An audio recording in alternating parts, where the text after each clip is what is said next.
O Senhor esteja convosco. Proclamação do Evangelho de Jesus Cristo, segundo Mateus.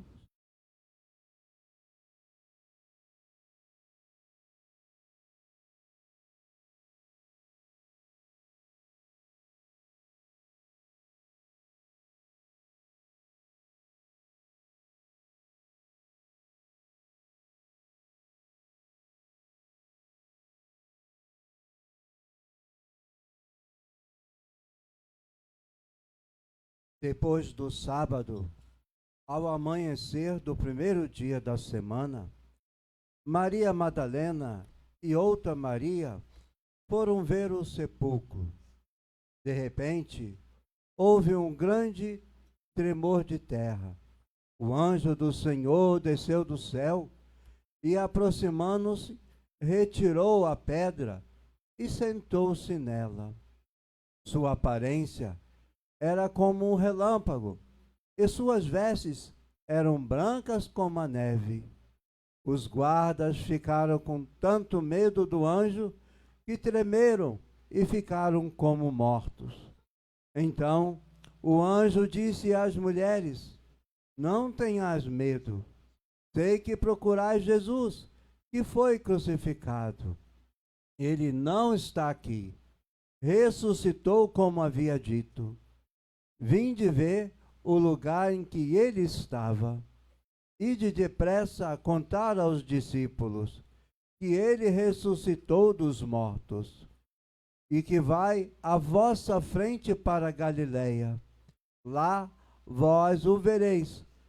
É o que eu tenho a dizer-vos. As mulheres partiram depressa do sepulcro. Estavam com medo, mas correram com grande alegria para dar a notícia aos discípulos. De repente, Jesus foi ao encontro delas e disse: Alegrai-vos. As mulheres aproximaram-se e prostraram-se diante de Jesus, abraçando os seus pés. Então Jesus disse a elas: Não tenhas medo, ide anunciar aos meus irmãos que se dirijam para Galiléia. Lá eles me verão. Palavra da salvação.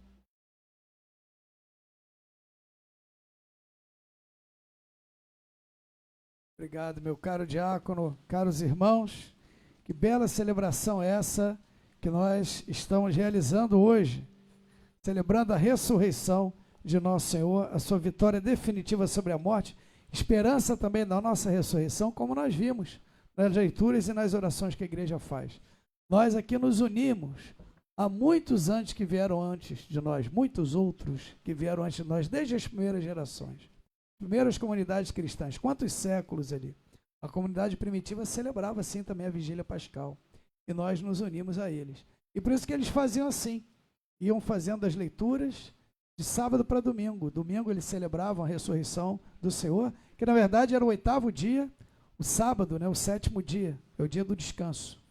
E aí o domingo era o 8º dia, que era o dia da recriação. A gente viu a criação aqui na primeira leitura, a criação do homem, e os cristãos já desde a primeira geração compreenderam que a ressurreição de Jesus era a restauração da humanidade, a recriação do homem. Como se tivesse voltado a semana. Como é que é o primeiro dia da criação? A gente não leu todos os relatos, mas no primeiro dia Deus criou a luz. Faça-se a luz. Primeira obra da criação, antes de criar a matéria e todas as coisas, as montanhas, a terra, o mar, os luzeiros, né? E depois o homem é que vai dar um nome de sol e lua, e as estrelas, tudo isso veio depois. Primeira coisa que Deus cria no primeiro dia, faça-se a luz. E aí no 8º dia, a luz ressurge, que é Jesus ressuscitado. Olha aí, que bonito isso. Então, os cristãos desde o início conseguiram compreender isso, que a ressurreição de Jesus era a recriação do homem, vencendo a morte que vinha desde Adão. Jesus, como novo Adão, restaura a humanidade e enche o coração dos homens de esperança, de alegria, uma alegria verdadeira, uma esperança verdadeira. Vivem uma vida nova, como se tivessem sido iluminados agora, pela verdade que é Cristo, pelo amor que é o próprio Deus derramado sobre nós, o seu Espírito derramado sobre nós. Deus amou tanto o mundo que deu Cristo, deu tudo quando deu Jesus. E quando Deus ressuscita seu Filho dos mortos, confirma de fato tudo que Jesus havia dito. Então era isso que eles celebravam. E por isso eles recordavam toda a história da salvação. Jesus não veio de repente, de qualquer jeito, assim como que caindo de paraquedas, mas ele foi preparado desde o início. E por isso que os cristãos, desde o princípio, eles abraçaram todo o Antigo Testamento. Em nenhum momento o Antigo Testamento foi rejeitado pelos cristãos, desde o Gênesis lá até os profetas. Né? Os poucos que queriam rejeitar, como se fosse outro Deus, foram condenados pela igreja, isso era heresia. A igreja encampou todo o Antigo Testamento. E a gente vê o Novo Testamento repleto de citações do Antigo. O próprio Jesus, como cita tantos personagens do Antigo Testamento, cita Adão, cita os profetas, Moisés, o rei Davi, Salomão, Jonas, tantos, inúmeros personagens Jesus cita, e também os apóstolos, São Pedro, São Paulo, Santo Estevão. Quantos textos eles vão citando ali, né? Mostrando que o Antigo Testamento todo é um caminho que Deus vai fazendo de alianças, até que na plenitude dos tempos ele mesmo vem. Muitas vezes falou por meio dos profetas, de muitos modos, até que na plenitude dos tempos ele mesmo veio e falou-nos tudo o que tinha a nos dizer por meio do seu Filho. E por isso então que a gente vai fazer nesse caminho. Caminho longo que nós fizemos hoje, mas que celebração bonita. E os cristãos hoje em dia celebravam justamente por isso do sábado para o domingo, e celebravam durante a noite, porque eles iam estendendo essas leituras até que horas? Até que momento? Até o momento da aurora, até o momento do alvorecer. Começava ali pela meia-noite, passando de sábado para domingo, e iam fazendo essas leituras, e cantando os salmos, que falam também da ressurreição de Jesus. Não sei se viram, eu quero pegar um pouquinho aqui as leituras e os salmos brevemente, para a gente ver esse caminho. E eles iam estendendo aquela leitura, a gente, é um pouquinho longo aqui, mas na verdade é breve, se for comparar com o que eles faziam. Eles ficavam mais tempo que a gente, né? Eles iam estendendo a leitura até a aurora. Por quê? Justamente por isso. Para celebrar o que nós vivemos, porque esse é o tempo da igreja. São Paulo vai dizer num dos seus textos, a noite já vai adiantada, o dia já se aproxima, é o tempo que nós estamos vivendo. Nós vivemos ainda durante a noite, caminhamos na fé e não na visão, caminhamos durante a noite. Quando a gente chegar no céu, a gente vai ver plenamente a visão, a luz de Deus. Diante da luz de Deus, o meio-dia se faz sombra. Tem um cântico da igreja que diz isso. Ante o brilho de tal luz se faz sombra o meio-dia. Pensa no meio-dia, naquele calor mais ardente, aquele sol mais ardente que você já viu. Aquilo ali é sombra, comparado com a luz que nós vamos ver quando chegar o dia, né? Face a face, a plena visão. Então, nós vamos caminhando durante a noite já vai adiantada, o dia já se aproxima. Olha aí, é o que diz lá na carta aos Romanos. Então, é nesse tempo que a igreja caminha. Estamos de noite ainda, caminhando na fé e não na visão, mas caminhando para a visão. A noite já vai adiantada, o dia se aproxima. Então, a dinâmica da igreja não é a dinâmica assim, dia e noite, é o contrário, é a dinâmica noite e dia, da noite para o dia. Inclusive no Gênesis já está lá, houve uma tarde e uma manhã, primeiro dia, uma tarde e uma manhã, segundo dia, e assim por diante. Então nós caminhamos assim, e a igreja fazia isso então, celebrava durante a noite, esperando a aurora. E aí, quando ele chegava nas leituras de Cristo, da ressurreição, estava lá a aurora, a luz surgindo, e depois surgiu o sol. Por isso que antigamente também, até bem pouco tempo, todas as igrejas, elas eram construídas voltadas para o Oriente, para que quando o sol nascesse, a igreja estivesse de frente, assim. Bonito isso, é um símbolo forte, muito interessante, né? Então, é isso que nós vemos nesse rito de hoje, por isso essas longas leituras, celebrando esse caminho que Deus foi fazendo com a humanidade. Não vamos estender nelas, mas só dizer, olha aqui a primeira leitura, primeiro dia, faça essa luz, como eu dizia, e a luz se fez. Basta a palavra de Deus e se cria a luz. Houve uma tarde, uma manhã, primeiro dia, e depois toda a obra da criação, e no final, a obra-prima da criação, o ser humano. E Deus viu que era tudo muito bom. E o homem é que ele faz a sua imagem e semelhança. Não o sol, a lua, essas coisas todas são criaturas a serviço dos homens. O que temos de mais próximo a Deus é o ser humano, o homem e a mulher. Façamos o homem a nossa imagem e semelhança. Então, homem e mulher os criou, a sua imagem e semelhança os criou. E aí nós vemos o Salmo que vai falar sobre isso, né? Sobre toda a obra da criação, a beleza da criação. Depois nós temos a leitura de Abraão, oferecendo seu filho por amor a Deus, que é uma imagem de Deus Pai. e nos oferece por amor o seu filho. Abraão também, como imagem do Pai, consentiu na imolação do seu filho por amor a Deus. E assim também a Virgem Maria, nossa mãe na fé, consentiu na imolação do seu filho Jesus por amor a Deus e para a nossa salvação e nossa redenção. Esse texto aqui do Gênesis, que foi escrito muitos séculos, talvez 1 ou 2 milênios antes de Cristo, a gente não sabe bem, até que tivesse sido documentado, mas esse relato que passava de muito tempo, de geração em geração, de Abraão, quase 2000 anos antes de Cristo, já narra aqui um pouco uma figura de Cristo. Quando Abraão sobe, e diz aqui que Abraão subia, levando consigo o fogo e a faca, o cutelo, para o sacrifício, e colocou nas costas do seu filho Isaque a lenha. Então Isaque, aquele menino de 12 anos, levando as costas a lenha para o seu próprio sacrifício, olha aí, uma imagem de Jesus, de Nosso Senhor. Isaque coloca a lenha às costas e sobe o Monte Moriá, carregando as costas a lenha para o seu próprio sacrifício. Ele é uma imagem de Jesus, que sobe o Monte Calvário carregando as costas o lenho da cruz, do seu próprio sacrifício. E por essa imagem a gente vê onde é que estava o pai ali, caminhando junto com o seu filho Jesus, como Abraão caminhava junto com o seu filho Isaque também. Então, a gente vai vendo isso, e em todas as leituras, de alguma maneira também, como eu falei, a gente tem os textos que fazem a menção à ressurreição de Jesus. Olha o que diz esse segundo salmo também, diz aqui, ó, pois não me haveis de me deixar entregue à morte, nem vosso amigo conhecer a corrupção. Os judeus acreditavam que a corrupção se dava, tem meu ajudante aqui estava, espantaram ele aqui, uma esperança, porque a esperança é um sinal que eu tenho que falar da esperança, tá bom. Então, e lá o Salmo diz, olha, não deixarás vosso amigo entregue à corrupção. Os judeus acreditavam que a corrupção do corpo morto começava no 4º dia, por isso que Marta fala, Jesus, já está cheirando mal, já está no 4º dia, mas mesmo assim Jesus ressuscita Lázaro, né? É uma imagem dele, Jesus, não deixarás meu corpo entregue à corrupção. Lá em Atos, São Pedro, na primeira pregação dele, logo depois de Pentecostes, ele vai usar esse salmo aqui. Ele diz, meus caros, Davi diz assim, pois não haveis de me deixar entregue à morte, nem vosso amigo conhecer a corrupção. Aí ele diz assim, não me levem a mal. Davi morreu e foi sepultado aqui no templo, seus ossos estão aqui. Mas nesse salmo aqui, ele profetizava que um dos seus filhos não veria corrupção. E a partir desse salmo, ele anuncia a ressurreição de Jesus. Davi, que era profeta, era rei e era um profeta, profetizava que um dos seus filhos, Jesus, filho de Davi, não veria a corrupção, não seria entregue à corrupção. Por isso, no 3º dia, Deus o ressuscitou dos mortos. Todos os salmos, tudo vai falando sobre isso. Depois a leitura do Êxodo, tão clara também. Moisés que liberta o povo da escravidão no Egito. Faz o mar se abrir, Deus é que faz, claro, por meio de Moisés, e ele atravessa o mar vermelho a pé enxuto, e o povo com ele. E atravessam e passam da escravidão para uma vida de liberdade, numa terra onde corre leite e mel, atravessando o mar vermelho e depois atravessando o deserto.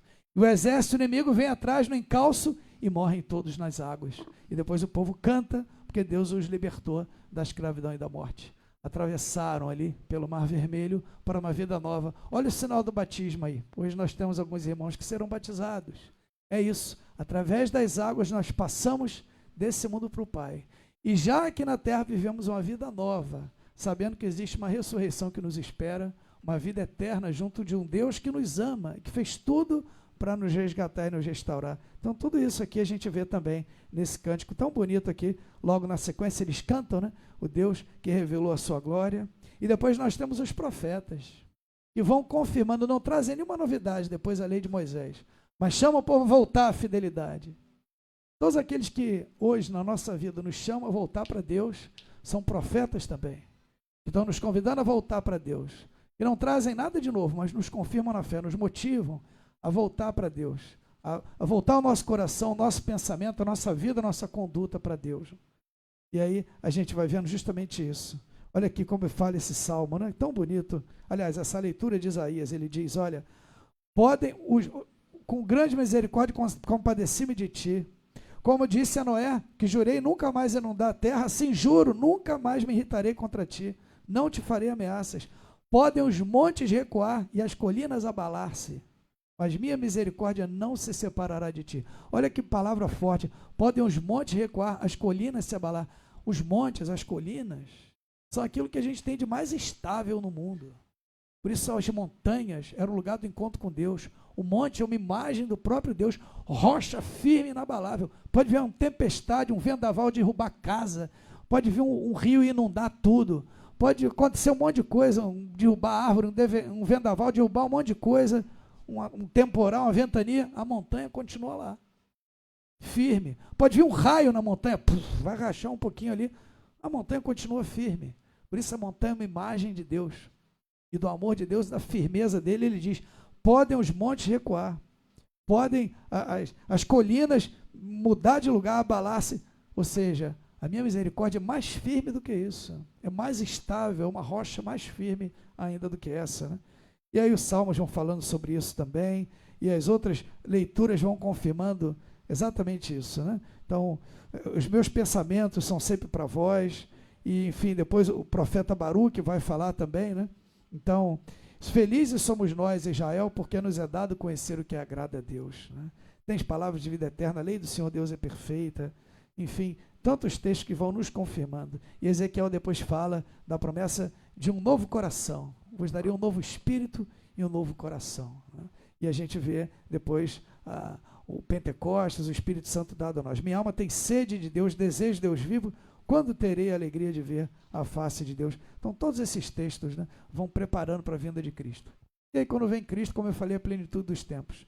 Toda a verdade é revelada nele justamente. E aqui também, mais uma vez, falando do batismo, aqui na carta aos Romanos, olha o que ele diz aqui, olha. Será que ignorais? E aí nós vamos renovar nossas promessas batismais também, junto com os irmãos que vão ser batizados agora, logo na sequência da homilia. Ele diz aqui, olha, será que ignorais que todos nós batizados em Cristo é na sua morte que fomos batizados? Se pelo batismo na sua morte fomos sepultados com ele, como Cristo ressuscitou dos mortos para a glória do Pai, também nós levemos uma vida nova como ressuscitados. Fomos identificados com Cristo por uma morte semelhante à sua, vamos ressuscitar com ele também. Olha aí continua o texto. Se morremos com Cristo, cremos que também viveremos com ele. Nós nos unimos a ele na sua morte, também na sua ressurreição. E aí, olha, uma diferença aqui para Lázaro, que a gente viu algumas semanas. Sabemos que Cristo, ressuscitado dos mortos, não morre mais. A morte já não tem poder sobre ele. Ele vive para sempre, e nós também, um dia unidos a ele, viveremos para sempre. E já na terra vivemos para sempre. Um dia vai chegar a hora de fazer a nossa Páscoa, mas nós vamos passar desse mundo para o Pai, junto com Jesus. Assim vós também consideravos mortos para o pecado, mortos para esse mundo, e vivos para Deus em Jesus Cristo, né? Então, esse salmo também é um dos mais citados pelos apóstolos. Está lá no Antigo Testamento. Mas olha como eles vão ler à luz de Cristo. Diz aqui, olha, a pedra que os pedreiros rejeitaram tornou-se agora a pedra angular. Isso estava lá no Salmo. Difícil saber qual o sentido que tinha. Talvez de onde menos se espera, daí vem uma bênção, uma graça, ou os últimos serão os primeiros. A pedra que os pedreiros rejeitaram tornou-se agora a pedra angular. Então os pedreiros estão construindo uma casa, você tem que usar pedras talhadas, né? Pedras quadradas, né? Você vai construindo a casa. Aí na hora que você vai chegando no arco lá em cima, na hora de fechar, né? Você está construindo a casa, aí aparece uma pedra que tem um ângulo, uma pedra triangular assim. Aquela pedra não serve, né? Porque ela vai deixar a casa fora do prumo. Joga aquela pedra lá para o canto, ela não serve. Aí você vai continuar construindo a casa. Aí na hora que você está chegando no final, na hora de fechar o arco lá em cima, não encaixa, né? Porque precisa dar uma pedra. Cadê aquela pedra angular que a gente jogou fora lá no canto? Pega ela lá. Olha aí. Pegou a pedra, botou, tudo se encaixou. Então, a pedra que tinha sido rejeitada pelos construtores, curiosamente depois se tornou a pedra principal do edifício, a que está lá no alto, na qual todo edifício se encaixa. A pedra que os pedreiros rejeitaram, era uma coisa do dia a dia, tornou-se a pedra angular. Pelo Senhor é que foi feito tudo isso, que maravilhas ele fez aos nossos olhos. Talvez o povo de Israel se considerasse essa pedra rejeitada, escravos no Egito, humilhados, obrigados a construir tijolos, olha aí, as pedras para construção, humilhados, mas Deus veio em seu socorro e os libertou. Tudo aquilo apontava para Jesus. São Pedro, São Paulo, os primeiros apóstolos, nas primeiras pregações, não tiveram dificuldade de reconhecer. Ele, Jesus, é a pedra que vós, os construtores, rejeitaram, mas que Deus ressuscitou e colocou no alto como pedra angular na qual todo edifício se encaixa. Ele é a rocha firme sobre a qual nós edificamos a nossa vida, e é a pedra angular que está lá no alto, em qual tudo se encaixa. Ele é o princípio e o fim, o alfa e o ômega. Está na origem da nossa vida, ele é a nossa origem, tudo foi feito por ele, e ele está no nosso destino final. No final da nossa vida nós vamos encontrá-lo. E com grande alegria se nós caminhamos com ele, porque nós vamos reconhecer Jesus. Mesmo nós nunca tendo visto Jesus, nós nunca ouvimos. Nós só ouvimos falar dele, porque a igreja nos fala dele. A gente ouve a sua palavra, ouve a sua mensagem, a gente confia e acredita na sua ressurreição, porque a igreja assim falou. A gente vê Jesus na Eucaristia, mas sob o véu do sacramento. Quem olha sem fé é só um pedaço de pão. Quem olha vê Jesus, mas pela fé.